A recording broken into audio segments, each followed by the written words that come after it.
দক্ষিণ এশিয়ার ভূ রাজনীতিতে কি এক বড় ধরনের পরিবর্তনের আভাস পাওয়া যাচ্ছে? সম্প্রতি গতকালকেই আনন্দবাজার পত্রিকায় প্রকাশিত একটি প্রতিবেদন কূটনৈতিক মহলে ব্যাপক চাঞ্চল্য তৈরি করেছে। আবারও নতুন করে প্রতিবেদনে দাবি করা হয়েছে পাকিস্তানের একটি প্রতিরক্ষা সংস্থা বাংলাদেশ সেনাবাহিনীকে সামরিক সরঞ্জাম এবং প্রতিরক্ষা সহায়তা প্রদান করছে। এই খবরটি কেন ভারতের জন্য উদ্বেগের? কেন হঠাৎ বাংলাদেশ ও পাকিস্তানের মধ্যে এই সামরিক ঘনিষ্ঠতা বাড়ছে?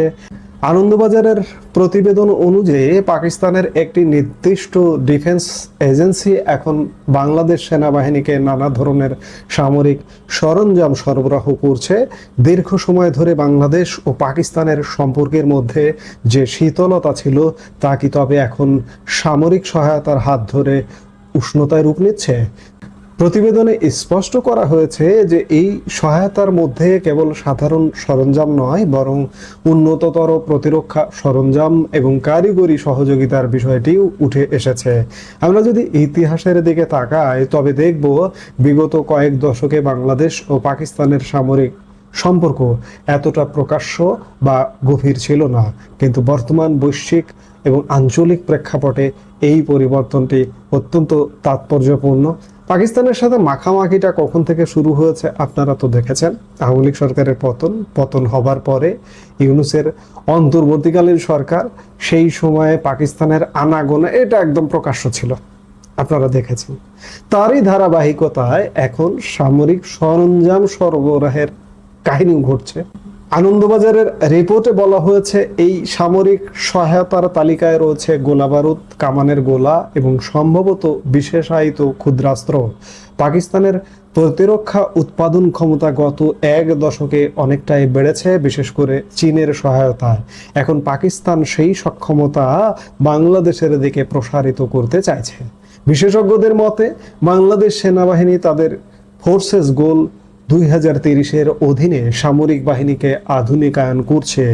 এই প্রক্রিয়ায় সাধারণত চীন, তুরস্ক বা রাশিয়ার মতো দেশ থেকে সরঞ্জাম কেনা হতো, কিন্তু এখন পাকিস্তানের অন্তর্ভুক্তি একটি নতুন মাত্রা যোগ করেছে।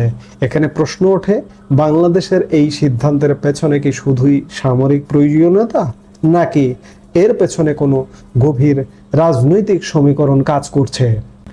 আনন্দবাজারের এই খবরের সবচেয়ে গুরুত্বপূর্ণ অংশ হলো ভারতের দৃষ্টিভঙ্গি। ভারতের জন্য বাংলাদেশ একটি কৌশলগত মিত্র। গত 15 বছরে দুই দেশের মধ্যে নিরাপত্তা এবং প্রতিরক্ষা ক্ষেত্রে অভূতপূর্ব সহযোগিতা তৈরি হয়েছিল। এমন অবস্থায় পাকিস্তানের পক্ষ থেকে বাংলাদেশে সামরিক সরঞ্জামের সরবরাহ ভারতকে স্বাভাবিকভাবেই ভাবিয়ে তুলছে। দিল্লির কূটনৈতিক মহলে প্রশ্ন উঠছে, পাকিস্তান কি তবে বাংলাদেশের মাধ্যমে ভারতের পূর্ব সীমান্তে নতুন করে প্রভাব বিস্তারের চেষ্টা করছে? আনন্দবাজার তাদের প্রতিবেদনে ইঙ্গিত দিয়েছে যে পাকিস্তানের এই সামরিক প্রবেশ ভারতের জাতীয় নিরাপত্তার জন্য একটি সংবেদনশীল বিষয় হতে পারে, কারণ পাকিস্তান ও বাংলাদেশের সামরিক ঘনিষ্ঠতা বৃদ্ধির অর্থ হলো দক্ষিণ এশিয়ায় ভারতের একচ্ছত্র প্রভাবে ভাগ বসানো।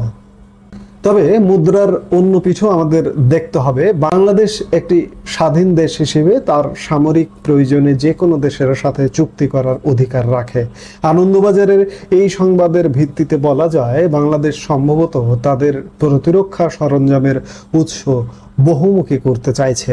একদিকে ভারত ও চীনের সাথে ভারসাম্য বজায় রাখা, অন্যদিকে পাকিস্তানের মতো দেশ থেকে অপেক্ষাকৃত কম মূল্যে সামরিক সরঞ্জাম সংগ্রহ করা, এটি বাংলাদেশের একটি কৌশলগত চাল হতে পারে। কিন্তু প্রশ্ন থেকে যায়, পাকিস্তানের আইএসআই বা তাদের সামরিক গোয়েন্দা সংস্থাগুলো কি এই বাণিজ্যের আড়ালে বাংলাদেশে নতুন কোনো নেটওয়ার্ক তৈরি করবে? আনন্দবাজারের প্রতিবেদনে এই আশঙ্কার দিকটি পরোক্ষভাবে উঠে এসেছে। আনন্দবাজার পত্রিকার এই প্রতিবেদন দক্ষিণ এশিয়ার রাজনীতিতে একটি নতুন বিতর্কের জন্ম দিয়েছে। পাকিস্তান ও বাংলাদেশের এই সামরিক আদান প্রদান কি দীর্ঘস্থায়ী হবে, নাকি এটি কেবল সামরিক কোনো প্রয়োজন? ভারতের প্রতিক্রিয়া এবং বাংলাদেশের পরবর্তী পদক্ষেপই বলে দেবে এই অঞ্চলের ভবিষ্যৎ কোন দিকে যাচ্ছে। পাকিস্তান থেকে সামরিক সরঞ্জাম কেনা কি বাংলাদেশের জন্য সঠিক সিদ্ধান্ত, নাকি এটি ভারতের সাথে সম্পর্কের নেতিবাচক প্রভাব ফেলবে? সাম্প্রতিক সময়ে নয়া নির্বাচিত সরকারের ভূমিকা দেখে খানিকটা মনে হচ্ছে এই সরকার দুই নৌকায় পা দিয়ে চলছে। একদিকে ভারতের সাথে সম্পর্ক উন্নয়নের একটা ব্যাপক প্রচেষ্টা দেখা যাচ্ছে। ইতিমধ্যে বাংলাদেশের পররাষ্ট্রমন্ত্রী এবং প্রধানমন্ত্রীর পররাষ্ট্র বিষয়ক উপদেষ্টা ভারত সফর করে এসেছেন। আবার পাকিস্তান সঙ্গও যেন ছাড়তে চাইছে না। বিষয়খানা এমন, কথায় আছে যে দুই নৌকায় পা দিতে গেলে মাঝখানে পড়ে যেতে হয়। বাংলাদেশের বর্তমান নয়া সরকারকে একদিকে ভারতের সাথে সম্পর্কের ভারসাম্য রক্ষা, আর একদিকে পাকিস্তানের সাথে সম্পর্ক রক্ষা, এই দুটো রক্ষা করতে গিয়ে, দুই কুল রক্ষা করতে গিয়ে কি মাঝখানে পড়ে যাবে? এখন পড়ে যাবে কি না এটি দেখতে হলে আমাদের সামনের দিনগুলো নিশ্চয়ই অপেক্ষা করতে হবে। আমরা নিশ্চয়ই অপেক্ষা করব এবং দেখব যে সামনে আরও কি ঘটতে যাচ্ছে। এই মুহূর্তে ভিডিও থেকে বিদায় নিতে চাইছি। সবাই ভালো থাকুন, সুস্থ থাকুন। দেখা হবে পরবর্তী ভিডিওতে।